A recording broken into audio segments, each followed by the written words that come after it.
Hola, bienvenidos. Mi nombre es José Manuel López García. Filosofía de Grünbaum.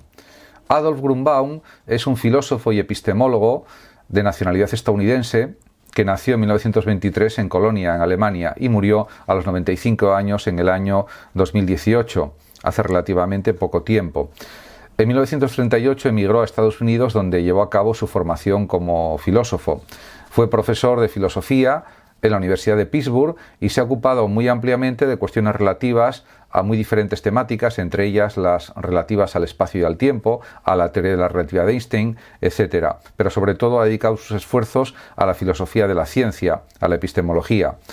Popper, por ejemplo, sostuvo en diversas ocasiones que el psicoanálisis no es científico, porque no es falsable. Desde la perspectiva de Grünbaum, pues se puede decir que tampoco es un conocimiento científico, aunque los motivos difieren en relación a los que plantea el propio Karl Popper. Ciertamente, Grünbaum afirma, ante todo, que se equivocan quienes defienden una interpretación hermenéutica del psicoanálisis, porque no hay pruebas que confirmen esas interpretaciones. Y diríamos que el psicoanálisis es algo totalmente subjetivo, inverificable, y que por lo tanto no puede formar parte de una ciencia rigurosa y profunda desde una perspectiva epistemológica. Según Grünbaum, además, Popper también se equivoca porque Freud no adoptó de ninguna manera, frente a sus propias teorías, una actividad o una actitud verificacionista, sino antes bien falsacionista. En este sentido, según los parámetros popperianos, la teoría psicoanalítica hace predicciones que parecen arriesgadas. En este sentido, ambos coinciden en que no son teorías científicas las características del psicoanálisis. En este sentido también se puede reafirmar que el psicoanálisis es una mala ciencia porque los datos clínicos no la avalan o no son fiables, podríamos decir. En definitiva, el veredicto de Grünbaum es muy claro y es inequívoco. El psicoanálisis no goza de muy buena salud. Otra cuestión es que pueda ser útil para determinados pacientes o acompañado de otras técnicas curativas o de otras terapias psicológicas, pues pueda ser beneficioso en cierto sentido, como una terapia más, que es complementaria a otras terapias, que pueden ser farmacológicas o no, etc. Popper, por otra parte, propone como criterio de demarcación entre ciencia y no ciencia el criterio de falsabilidad, como es sabido, y ese criterio expulsaría del reino de la ciencia la teoría psicoanalítica por no ser falsable empíricamente. En este sentido, pues está claro que hay muchas dudas acerca de la cientificidad del psicoanálisis de Freud.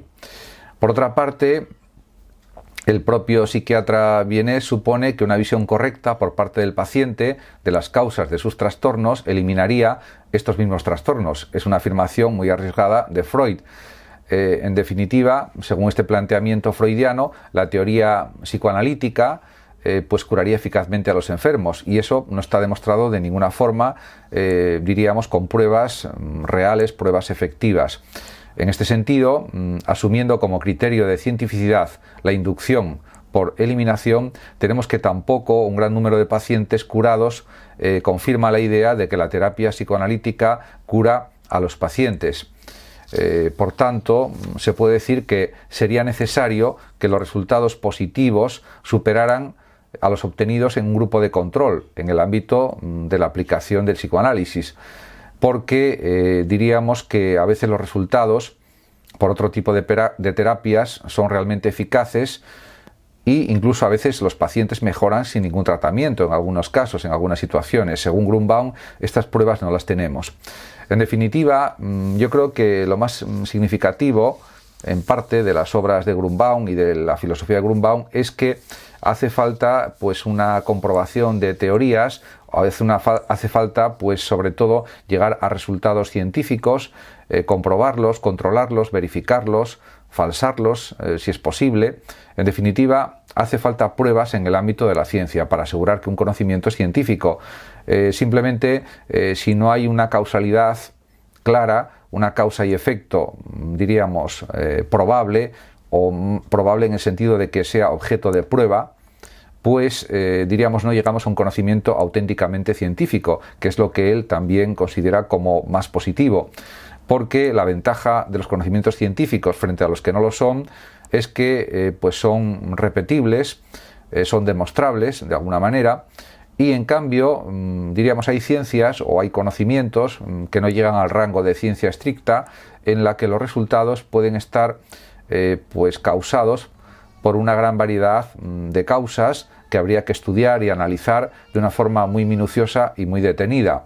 Y en este sentido está claro que, por ejemplo, en las cuestiones relativas a la psicología, aunque es verdad que es una ciencia que pretende ser lo más científica posible, hay psicología matemática, psicología experimental, etcétera, y psicología aplicada a cualquier ciencia, a cualquier conocimiento, aunque es cierto que procura ser pues una rama de la ciencia, pues también hay un margen de interpretación, de valoración, hay unos umbrales también en el ámbito de la psicología, unas variables, variable dependiente, independientes, etcétera, y todo esto hace que, aunque pretenda ser una ciencia experimental, y lo es en cierto sentido, pues diríamos que habría que también valorar aspectos, diríamos, interpretativos, valorativos en el propio desarrollo de la ciencia psicológica.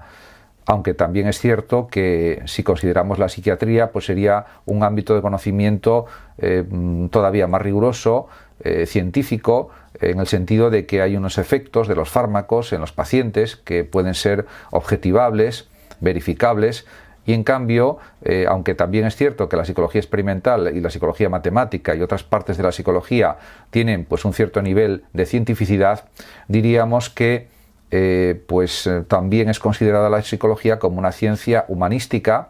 De hecho, los psicólogos, como se sabe, no pueden recetar fármacos o medicamentos, y en cambio los psiquiatras, que son médicos, sí los pueden recetar. Por tanto, ahí se ve otra diferencia más entre el ámbito de la psicología y el ámbito de la psiquiatría. En este sentido, se entiende que a veces padecimientos mentales o trastornos mentales más graves necesiten, pues diríamos, la acción de los médicos psiquiatras, de los neuropsiquiatras, etcétera, de una forma a veces compartida con la de los psicólogos. En este sentido, son ciencias complementarias.